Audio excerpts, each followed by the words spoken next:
বৃষ্টি দিলে প্রাকৃতিক পরিবেশটা দেখার মতো। গাছ গাছার মানে বৃষ্টির জলে দুইয়া যখন সবুজ পাতাটা বাইর, তো এই জিনিসটা দেখতে কতটা সুন্দর যা সামনেতেই দেখলে বোঝা যায়। তো নমস্কার বন্ধুরা, আমি সুমিতা আবারও নিয়ে এলাম একটা ছোট্ট মিনি ব্লগ।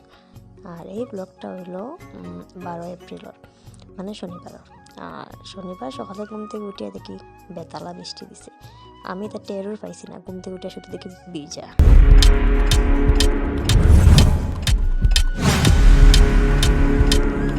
রাত্রে দুমদাম বৃষ্টি দিছে, মনে হয় রাত্রে দিছে না ভোরে দিছে জানি না।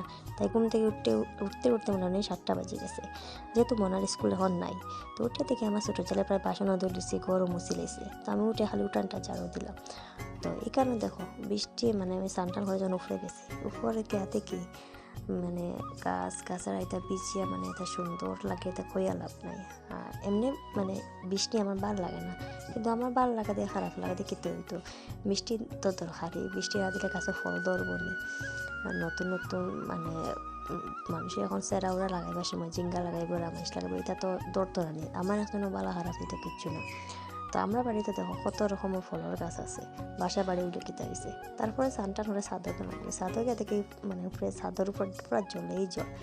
তারপরে কে আবার আমার ডিউটি করলাম, ঠাকুর দিলাম, ঠাকুরকে দিয়ে এবার নিচে আইলাম। নিচে আইয়া মনে হয় হলাম উঠ ফোড়াত বইতে। দেখো একদিকে ফ্যান চালাইছে, একদিকে তাই খাতা কাট দিয়ে ঘুমা। খুব ডাকাটাকি করলাম, তাই ডাকাটাকি তা শুনিয়া তাই উঠতো কিতা, তাই মাটা ডাকে আরও ঘুমা, যেমন মায়া ডাকতো না।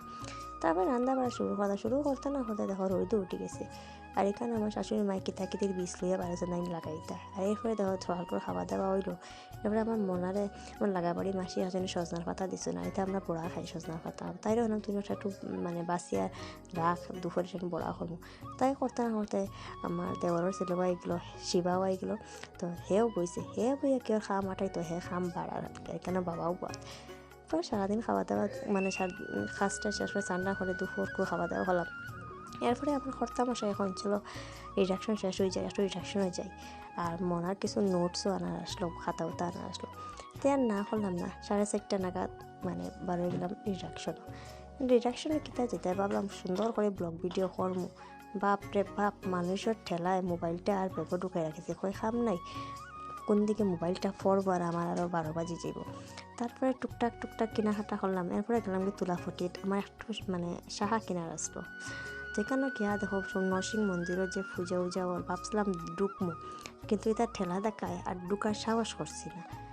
তো বাইরে তাকে ঠাকুরের প্রণাম করে লইছি। এরপরে শাখা কিনলাম, শাখা কিনিয়া ওই বাড়িতেই যাই, রাত্রে 8টা বাজে গেছে।